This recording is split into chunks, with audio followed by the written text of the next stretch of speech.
Hello students, आज इस video में हम एक्सरसाइज 4.1 से क्वेश्चन नंबर 6 सॉल्व करेंगे। तो क्वेश्चन नंबर 6 देखिए, setup an equation in the following cases. यहाँ पर हमें कुछ केसेस दिए गए हैं, ठीक है। इन केसेस से हमें इक्वेशन बनानी है, ठीक है। फर्स्ट पार्ट देखिए, Irfan says that he has 7 marbles more than 5 times the marbles Parmeet has. कहा गया है कि इरफान कहता है कि उसके पास, परमीत के पास जितने मार्बल्स हैं उसका 5 टाइम्स, यानी परमीत के पास जितने मार्बल्स हैं उसके 5 गुना से 7 मार्बल्स ज़्यादा हैं, ठीक है। Irfan has 37 marbles. कहा गया है कि इरफान के पास 37 मार्बल्स हैं। Take M to be the number of permits marbles. कहा गया है कि परमीत के पास जो मार्बल्स हैं उन्हें एम लीजिए, यानी हमें ये मान के चलना है कि परमीत के पास एम मार्बल्स हैं। तो देखिए, हम मान लेंगे, यानी हम लेट कर लेंगे कि let the number of marbles Parmeet has is equal to M, कि परमीत के पास एम मार्बल्स हैं, ये हमने मान लिया। अब अकॉर्डिंग टू क्वेश्चन, यानी क्वेश्चन के अकॉर्डिंग, क्वेश्चन में क्या कहा गया है। देखिए, क्वेश्चन में कहा गया है कि इरफान के पास, परमीत के पास जितने मार्बल्स हैं उसके 5 टाइम्स से 7 मार्बल्स ज़्यादा हैं। तो इरफान हैज़ मार्बल्स, तो इरफान के पास कितने मार्बल्स हैं। क्या कहा गया है क्वेश्चन में कि परमीत के पास जितने मार्बल्स हैं, परमीत के पास कितने मार्बल्स हैं, हमने माना एम मार्बल्स हैं, ठीक है। तो परमीत के पास जितने मार्बल्स हैं उसका 5 टाइम्स। तो देखिए, परमीत के पास एम मार्बल्स है तो एम का 5 टाइम्स कितना हो जाएगा। एम का 5 टाइम्स होगा 5m, ठीक है। परमीत के पास जितने मार्बल्स हैं उसके 5 टाइम्स से 7 ज़्यादा मार्बल्स हैं। 7 ज़्यादा मार्बल्स हैं, यानी 5m में हम प्लस करेंगे 7। सो इरफान हैज़ मार्बल्स, तो इरफान के पास कितने मार्बल्स हैं, 5m प्लस 7।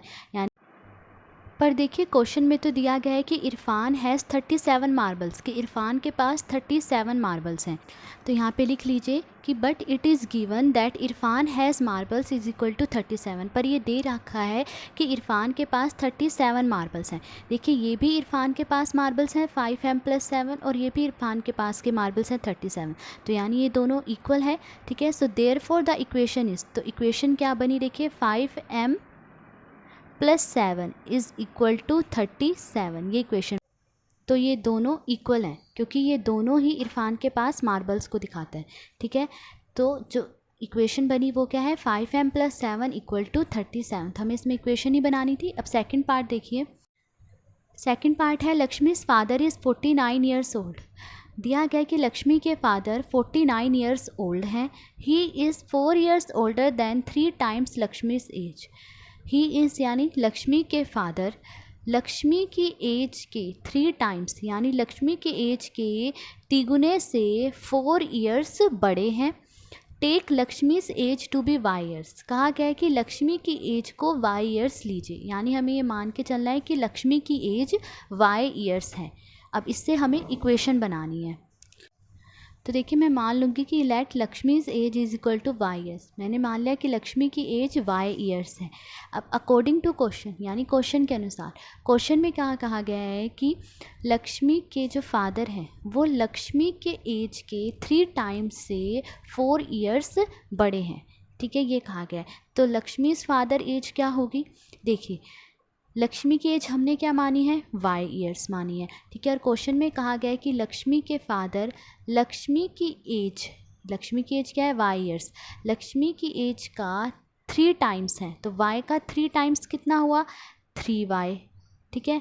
लक्ष्मी की एज के 3 टाइम्स से 4 ईयर्स बड़े हैं, यानी 4 ईयर्स ज़्यादा है। तो 3y में हम प्लस करेंगे 4, क्योंकि 4 ईयर्स उन्होंने ज़्यादा बोला है ना, तो प्लस करेंगे 4।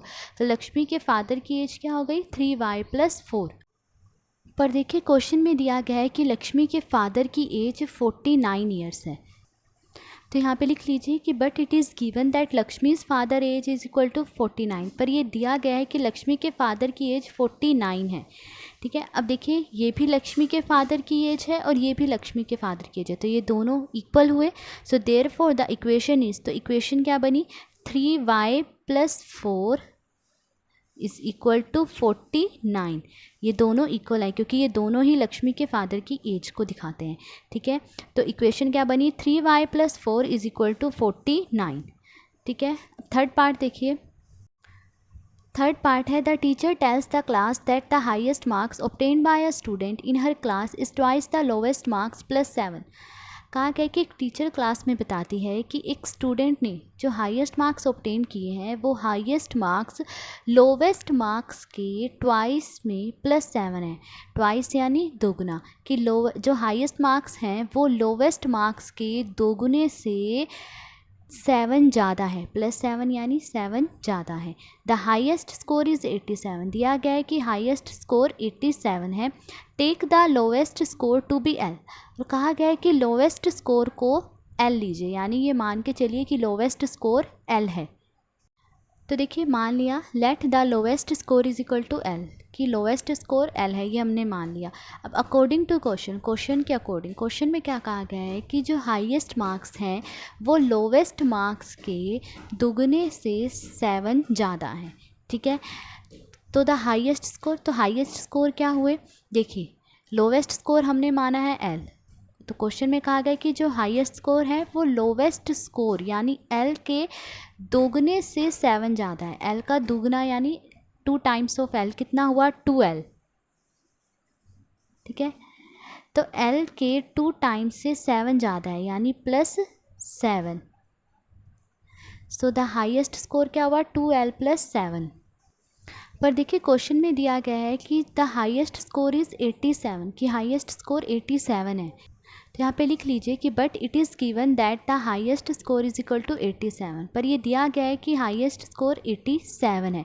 तो देखिए ये भी हाईएस्ट स्कोर है और ये भी हाईएस्ट स्कोर है, तो यानी ये दोनों इक्वल है। ठीक है, so therefore the equation is, तो इक्वेशन क्या बनी, ये दोनों इक्वल हैं क्योंकि दोनों हाईएस्ट स्कोर हैं। तो 2l + 7 इज इक्वल टू 87। तो ये इक्वेशन बनी, the equation is 2l + 7 is equal to 87। अब फोर्थ पार्ट देखिए। फोर्थ पार्ट है in an isosceles triangle the vertex angle is twice each base angle. कहा गया कि एक आइसोसेलेस ट्राइंगल में जो वर्टेक्स एंगल है वो हर एक बेस एंगल का ट्वाइस है, यानी हर एक बेस एंगल का दुगना है। Late the base angle be in degree. कहा गया है कि मान लीजिए कि जो बेस एंगल है वो b डिग्री है। Remember that the sum of angles of a triangle is 180 degrees. और ये याद रखिए कि एक ट्राइंगल के सभी एंगल्स का सम 180 डिग्री होता है। देखिए आइसोसेलेस ट्राइंगल क्या होता है, ऐसी ट्राइंगल जिसमें 2 साइड्स इक्वल हो वो आइसोसेलेस ट्राइंगल होता है। तो देखिए ये एक आइसोसेलेस ट्राइंगल है, इस ट्राइंगल की देखिए ये दोनों साइड्स इक्वल हैं। ठीक है, अब कहा गया है कि इस आइसोसेलेस ट्राइंगल में जो वर्टेक्स एंगल है, वर्टेक्स एंगल ये होता है। ठीक है, ये वर्टेक्स एंगल है और ये जो दोनों है ये बेस एंगल है। ठीक है, कहा गया है कि आइसोसेलेस ट्राइंगल में जो वर्टेक्स एंगल है वो इन बेस एंगल्स का दुगना है, यानी इन बेस एंगल्स का ट्वाइस है। ठीक है, और कहा गया है कि जो ये बेस एंगल्स हैं इन्हें मान के चलिए कि ये b डिग्री है, ये भी b डिग्री है और ये भी b डिग्री है। और दिया गया है कि एक ट्राइंगल के तीनों एंगल्स का सम 180 डिग्री होता है। तो देखिए सबसे पहले हम मान लेंगे कि let the base angle is equal to b degree, कि बेस एंगल b डिग्री है। उन्होंने कहा है ना कि मानिए कि बेस एंगल b डिग्री है। अब अकॉर्डिंग टू क्वेश्चन, क्वेश्चन में कहा गया है कि जो वर्टेक्स एंगल है वो बेस एंगल का ट्वाइस है। ठीक है, सो द वर्टेक्स एंगल, तो वर्टेक्स एंगल क्या होगा, बेस एंगल हमने b डिग्री माना है। ठीक है, जो वर्टेक्स एंगल है वो बेस एंगल का ट्वाइस है। बेस एंगल क्या है, b डिग्री, तो b डिग्री का ट्वाइस कितना हो गया, 2b डिग्री। तो यानी जो वर्टेक्स एंगल है वो क्या है, 2b डिग्री। अब देखिए सिंस यानी क्योंकि the sum of angles of a triangle is equal to 180 degree, क्योंकि एक ट्राइंगल के सभी एंगल्स का सम 180 डिग्री होता है। तो इस ट्राइंगल के सभी एंगल्स का सम क्या होगा, 180 डिग्री। देखिए ये दोनों एंगल b डिग्री हैं और ये एंगल अभी हमने पता करा वर्टेक्स एंगल कितना है, 2b डिग्री। तो इन तीनों एंगल्स का सम यानी 2b degree plus b degree plus b degree, इन तीनों एंगल्स का सम क्या होगा 180 डिग्री।